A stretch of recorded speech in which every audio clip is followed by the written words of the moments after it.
It's day 175, and we are in Deuteronomy chapter 22. Good morning and welcome to A Word for Today. Our guest for the second time. We saw her last in Genesis, but I was able to drag her kicking and screaming for today. It is Kim. Good morning, Kim. How are you? Good morning, Pastor B. I'm well, thank you. How are you? I'm well, thank you. Thank you for accepting, finally, for a word for today. What is your word for today from Deuteronomy 22? My word for today is restore. Restore. Okay. Yeah. Where can we find that in the chapter? What verse number? We can find it in verse 1, in verse Mm-hmm. 2, sorry, but I'm going to read from verse 1 if that's okay. No, that's great. We are there with you, Deuteronomy chapter 22, verses 1 and 2. Okay, it reads as follows. You shall not see your brother's ox or his sheep going astray and ignore them. You shall take them back to your brother. Verse 2. And if he does not live near you and you do not know who he is, you shall bring it home to your house, and it shall stay with you until your brother seeks it. Then you shall restore it to him. Wonderful. So we have a very practical illustration here of restoration, of being restored. Why did you choose the word restore, Kim?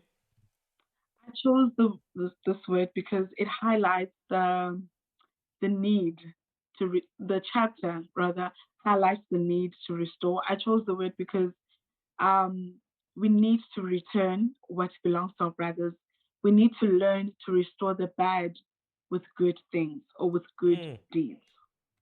Wonderful. I went to thesaurus and I looked up synonyms for that word restore, and here are some of them. It's to rebuild, to reconstruct, to recover, to reestablish, to refurbish, to rehabilitate, to reinforce, to reinstate, to renew, to renovate, to repair, to replace, to rescue, to revitalize, or even to revive. That's our word for today, restore. Those are some of the words.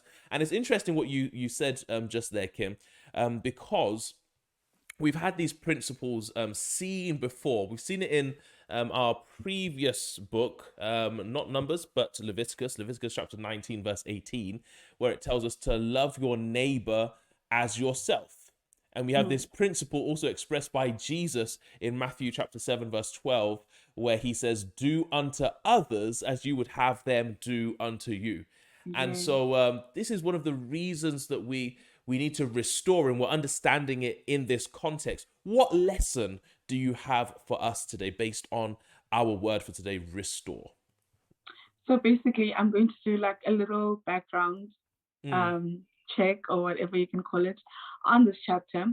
And this chapter is about the protection of life, the protection of belongings, the way we should conduct ourselves, and how to deal with misconduct.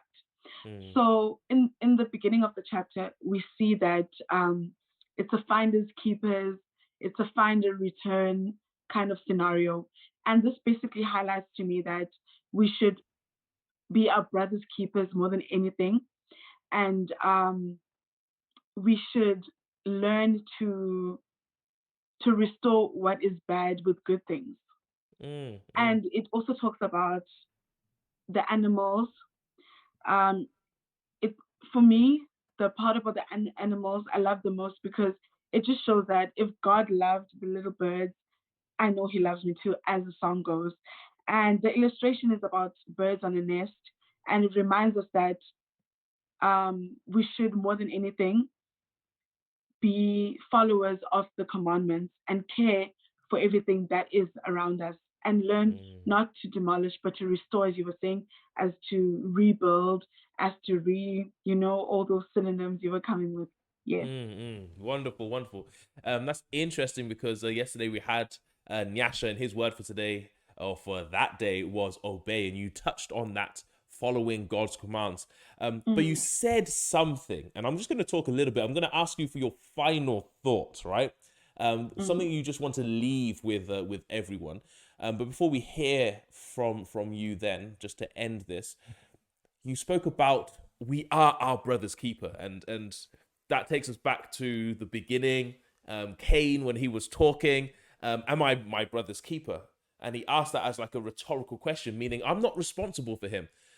But the irony is that we are responsible for Yes, one another, and that's the correct. possessions, the things that others have, what they care about, we should also care for. We care about that individual. And so we live in a society, we live in a time where, Kim, you. I'll do me. Mind your Mm, business, and I'll take care of my mm, own business. But we need to take care of one another. And so this is an interesting point, and you've highlighted in the first four verses, the first two verses you read, and the next two verses, it's talking about lost livestock and what we ought to do. And so we have these mm, principles here. It's not about taking the livestock. So it's not talking about stealing. You spoke about the commandments. Yes, we're not supposed to steal, but mm, it's about ignoring. If you see your neighbors, your friends, someone's missing something, by not doing anything, you have done something.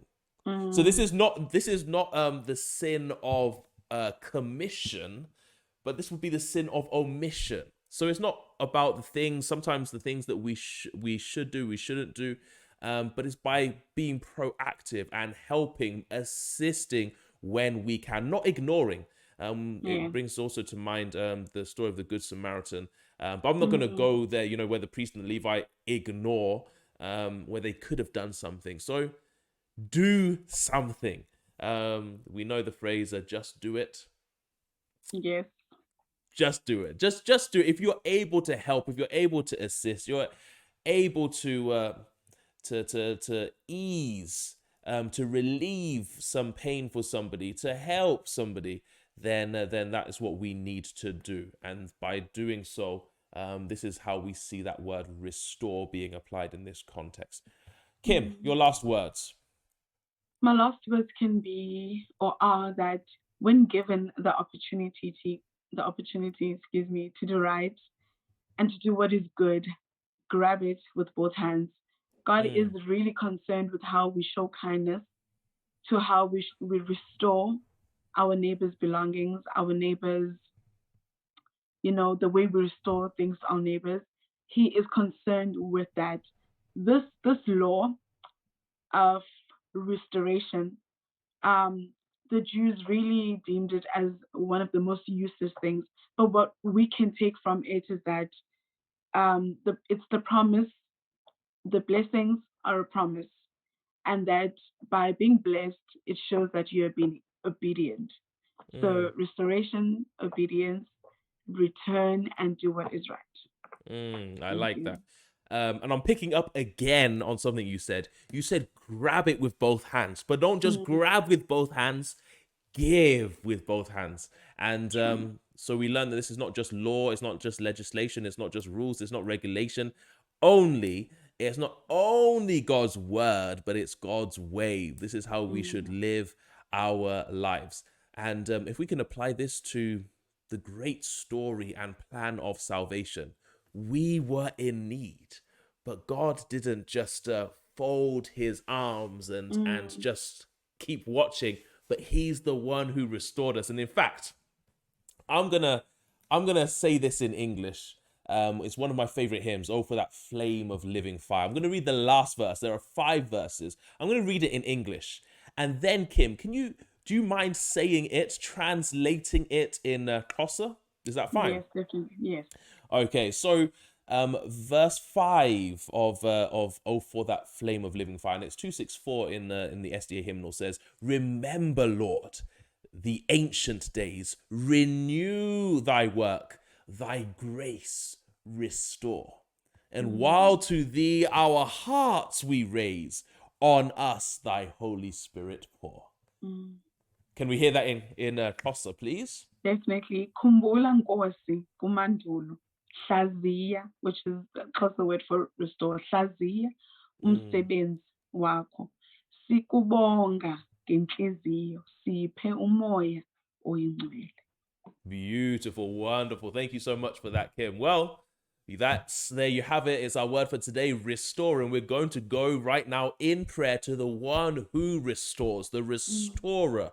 And that is God, our Father, through Jesus Christ, his Son. And Kim, as you pray, can I ask you just to remember our students who are writing their final exams? It's the final week of examinations here at Heidelberg College, and we want to remember them in prayer. All right, thank you. Let's close our eyes. Our kind and gracious Father, we thank you, dear God, for the things that you've done for us.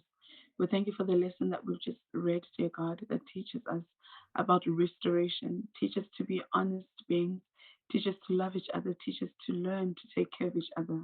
We thank you, dear God, for the opportunity that we've been granted to come to school, dear God, and to practice what we're going to do in our futures. We ask that you be with us, dear God, in this last lap of exams, that you run this race, although it is very difficult. We know that if we trust in you and if we walk with you and if we pray to you earnestly with our hearts open, you will be with us, dear God. We thank you for being a God who answers our and hears our prayers. All these things we pray in your precious name. Amen. Amen. Thank you, Kim. That wasn't so bad, was it? No. No. So we'll see you again soon. This time without the kicking and the screaming. But for those who've been watching, those who've tuned in, we pray God's blessings on you. May the blessing of our restorer, our redeemer, our regenerator, our reviver be your experience today and always. For now, it's goodbye from Kim, and it's God bless from me. Thanks for watching. For all your queries and comments, questions and answers, observations, applications, reservations and consternations, you can leave them all in the comment section below. And don't forget, sharing is caring. So don't keep the Pastor B channel to yourself. Don't be selfish. Go and tell somebody. Admit it. You liked that, didn't you? Hit the thumbs up button. And don't forget to subscribe to the Pastor B YouTube channel. I don't want you to miss any content, so make sure that you read.